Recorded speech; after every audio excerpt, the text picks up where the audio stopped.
Hey, what's up, guys? It's been a while since I've been on here. I know I've been really busy with school. I've been focusing more on that, working on my grades and writing, trying to better myself, educate, so that I can educate others, hopefully. I think that's a little bit of a part of what I want to try to accomplish on here.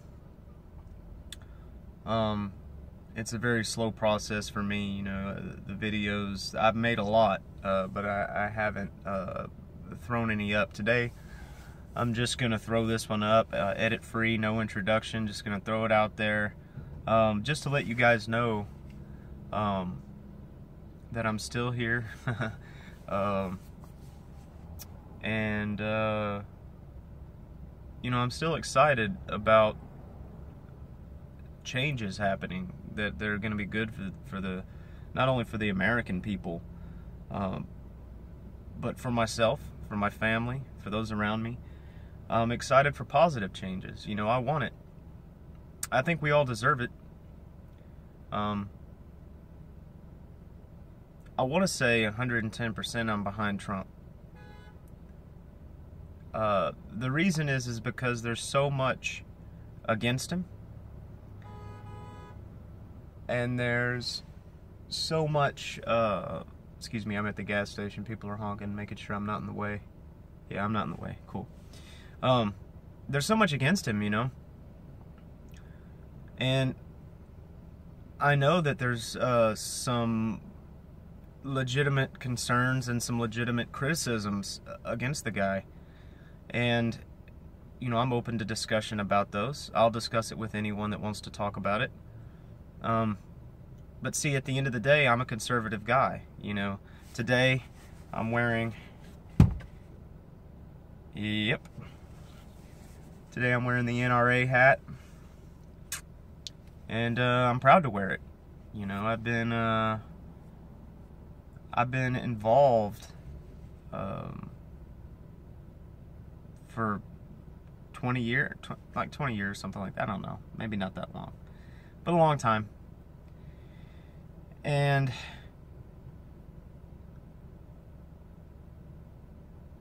I guess my concern is that, you know, people are afraid now of just saying that they're conservative, just saying that they have conservative values, that we want that you know, freedom to be, you know, separate. And no, this doesn't play on the ideology of separate but equal.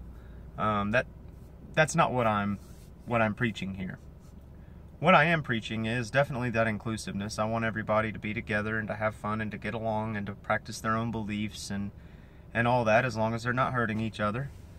But what I do have a big problem with is all of the hatred you get from the left. Because see, something you'll never hear me do is I'm never going to hate on anybody from the right. I'm never going to hate on anybody from the left. I'm not going to do it.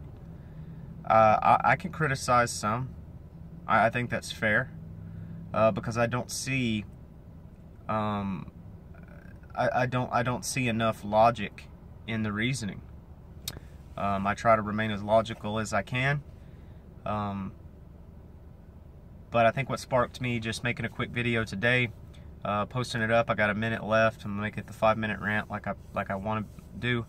It was just having a conversation with somebody from my class. We were talking about Islam, and that's a big deal, you know, is the entirety of Muslim people feeling persecuted, and they relate a lot of it, especially the Antifa movement and all that. They relate a lot of it to or make a similarity, a comparison to Nazi Germany, to that mentality. That's not what's happening here. You know, that's not what I talk about. That's not what I want to preach. What I want to preach is that inclusiveness, yes. But what I do want to point out is that there is a faction of Islam that interprets the Quran very differently from another population of Muslims. So we can keep that in mind. I just want everybody to know that I don't preach that. I want to have that out there, right out in the open. I don't preach hatred against the Islam tradition or faith. I don't.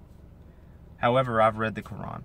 A lot of people that want to say that Islam is this and Islam is that, ask them to tell you about what they've read in the Quran. The sad part is that a lot of people haven't read, and I'm going over my 5 minutes, I don't care, I'm on a roll. The sad part is that a lot of people haven't read it. If you get a chance, read it. It's pretty eye-opening. And also read the biography of Muhammad when you get a chance. It is also a thrilling read. Important things to read. You know, don't preach about Christian values if you've never read the Christian Bible. You know, don't do that. Don't preach about something that you have no business preaching about. Because what a lot of people are doing is they're jumping on a bandwagon. I'm not jumping on a bandwagon here, you know. I've been thinking this way my whole life. You know, I was raised a certain way, yes. You kind of do adapt whatever you've been taught growing up. But let me tell you something. I was raised up in the Christian religion. But I do not consider myself a Christian. I don't subscribe to it. I don't worship. I don't go to church on Sunday. I don't carry around a pocket Bible. I don't do that.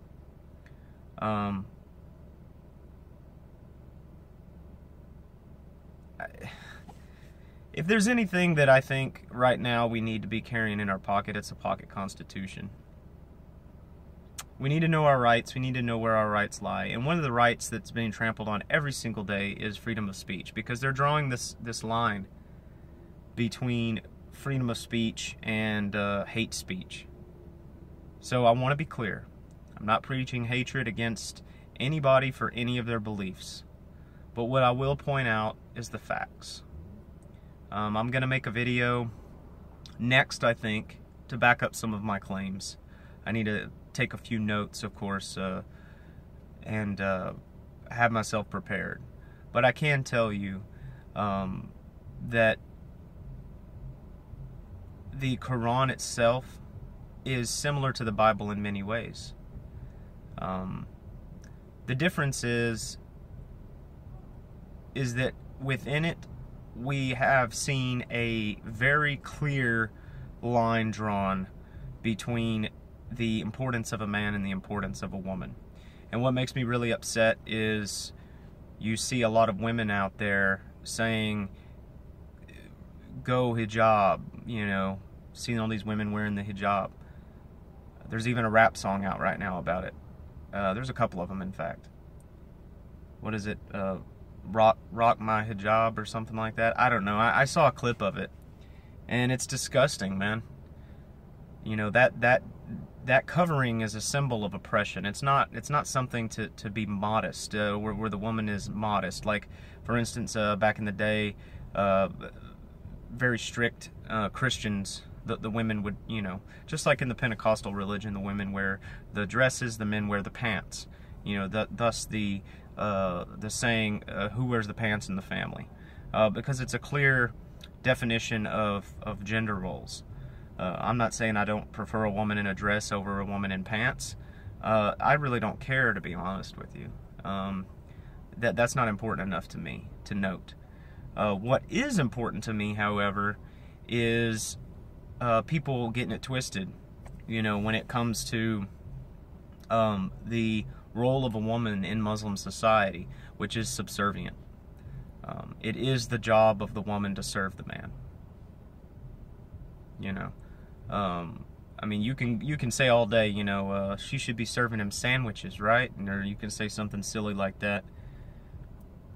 Nah, man. That's, you know, I mean, we can make jokes about stuff like that all day. I'll make jokes about stuff like that. It is what it is, you know. That's silliness.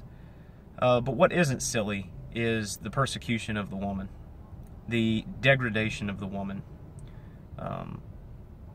But I'll go over more of that in my next video when we talk more about the Quran.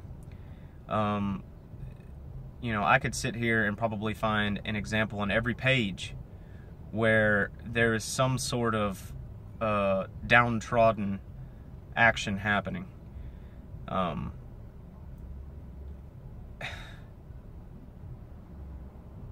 So, how about this? I'll make you guys a deal. I will present a few facts and notes about the Quran,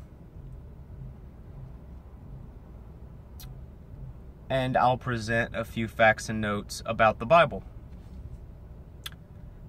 And I will show you how both of those religions can be interpreted to promote the mistreatment of women, the unequal treatment of women, and violence towards your fellow man.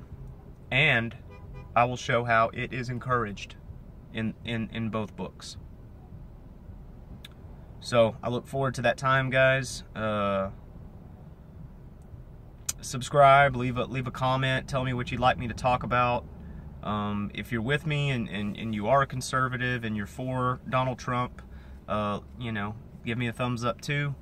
If you're completely against him because of all the bad things that you've heard about him, or some of the, you know, stupid stuff that he said, you know, that makes you not like him, or you know, tidbits, facts about him that makes him not worthy, you can share that too. And I'll probably agree with you on some of them.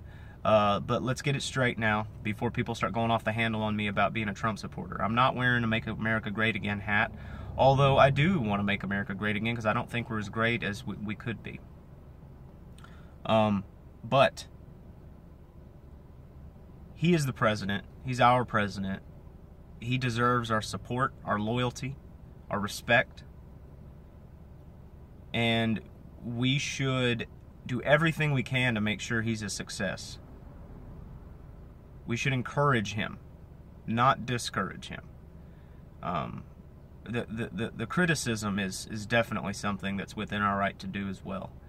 But when you have so much criticism floating around out there, it really makes things hard. It makes hard for progress. Because if you believe that under Hillary Clinton we were going to have a better democracy, you're dead wrong. You're wrong. And I'm just putting that out there. That's a fact. I already know.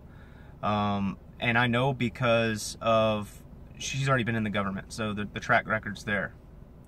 If you think it would be better under Bernie Sanders, once again, wrong. And his ideas for reform speak for themselves.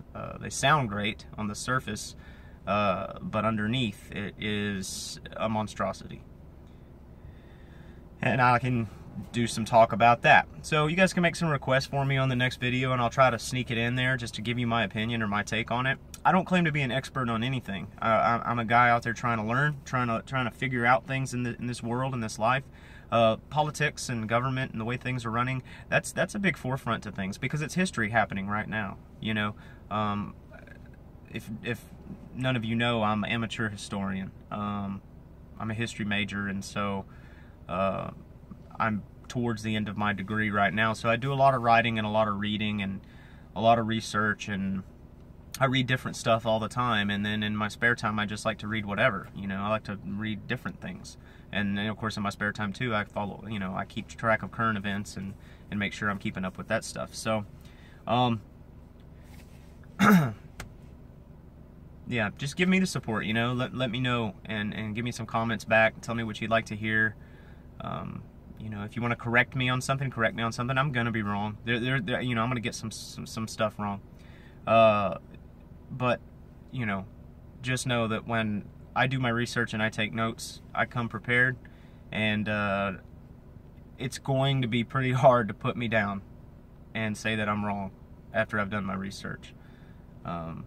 This video right here is basically me just mouthing off and being opinionated. But quite a bit of it here is rooted in facts. So please, guys, go out there, read the Quran. Don't just jump on the bandwagon and support the entire religion when you don't have all the facts. For you Christians out there, we all know that you can't support every single thing and take every single thing literally to what the Bible says either, because if you did, what would we have again? Right? And I'll do something about the Spanish Inquisition or the Crusades or something like that for you one day too. Just so you can know that no religion is perfect and no religion is completely innocent in how man interprets it and what they do in the name of it. So until then, you can say Allahu Akbar, you can say God is great, you can say whatever you want. But right now what I want to say is we, the people,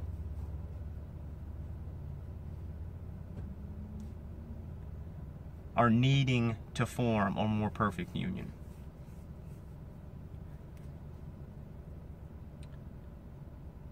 And we all need to understand that if you live here, you do bleed red, white, and blue. And as cheesy as that sounds, that's how it needs to be. If you're going to live in my country, you are going to fight under my flag.